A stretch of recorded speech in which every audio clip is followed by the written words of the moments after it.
Thank you very much, Madam President. This bill, or this SCA, has gotten a lot of attention, and I will be sparing in my comments. Currently, under the state constitution, the legislature does not have authority to suspend a member without pay. And the circumstances which lead to the need for this SCA is well known. This would change the Constitution to clearly state that the legislature, and by amendment I include a 2/3 vote, have the authority to suspend a member without pay in case the kind of circumstances that we have dealt with this year, unfortunately, were ever to reoccur again. This would go to the November 2014 ballot. Again, I've worked with Republican leadership to accept the amendment around the 2/3 instead of the majority vote, as a suspension itself I recognize is an extraordinary act. And even though I don't like 2/3 for much, I think in this instance it is appropriate. I'd urge an aye vote.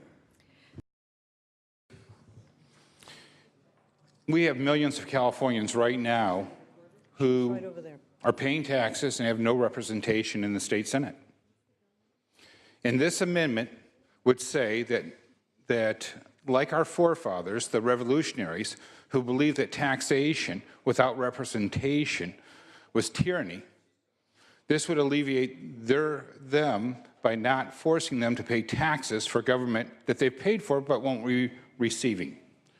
The reason why our Constitution, why the rules are that we have censure, that we can expel a member, is because they understood that taxpayers, all Californians, deserved representation in this House. So this corrects a flaw in SCA 17 by not charging people taxes when they don't receive value for their money. So what I'm asking for is an aye vote, because I believe it's un-American to tax people without representation. I urge an aye vote. Senators, I rise in opposition. SCA 17 is a travesty. Here we are, a member could be elected. Within the first day, they could be suspended. They could go 4 years without representation in their district. 4 years. And if the member was in collaboration with, say, an assembly member, those constituents wouldn't have representation in either house. And we're doing this because the Rules Committee refuses to allow SR 29 to come to the floor. This body has not allowed something as simple as an honest and open debate to expel a senator who's been found guilty of 8 felonies. That's all that's required. If we had that honest and open debate, then we wouldn't be here today trying to change the Constitution. We wouldn't have to be here as part of the good old boys system,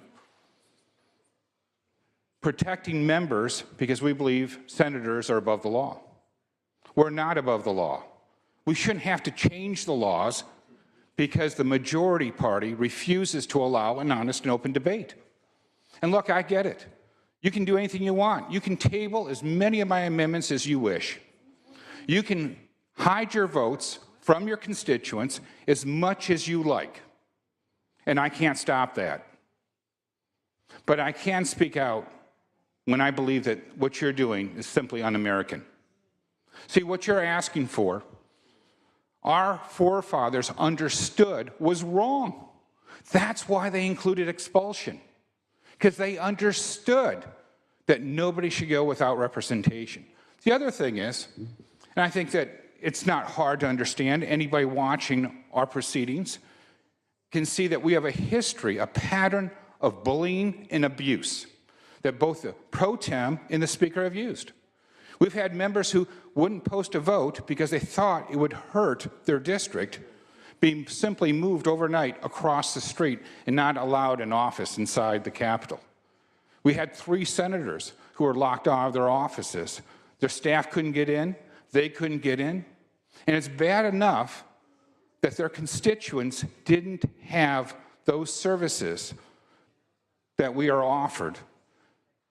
But on top of it now, you're going to say you have the ability to send somebody home without pay. And what is the measurement of that? Is it because I dare speak against the pro tems bill? Is it because I dare speak up on behalf of my constituents? Is it because I dare to ask you to be on record and not table amendments? So what? I should expect to be packing it up, going home, being suspended without pay? You know, you have all these bills that you've put out. They're supposed to fix everything that's wrong here. Yet you won't have one honest and open debate on whether a member who's been found guilty of 8 felonies should be expelled.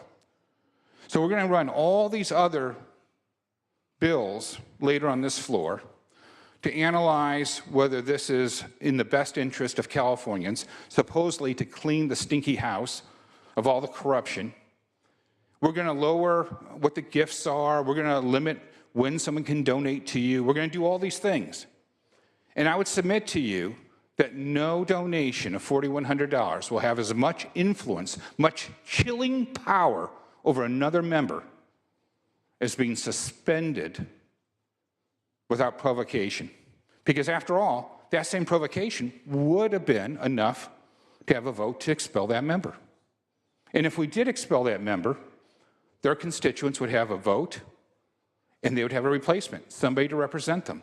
But it seems this year, in particular, this body doesn't care what happens to constituents. This body doesn't care whether people have rights in our state or not. We're all focused on sweeping everything under the rug, hiding behind all the procedures that we're able to use on this floor, as opposed to being clear of conscience and allowing an honest and open debate. My, how we change everything to accommodate that, when all we have to do is have an honest and open debate. And yet that will never occur on this floor under this leadership at this time. Because if we did, we wouldn't need all these other bills. And the most disappointing part to me is that it doesn't seem to matter.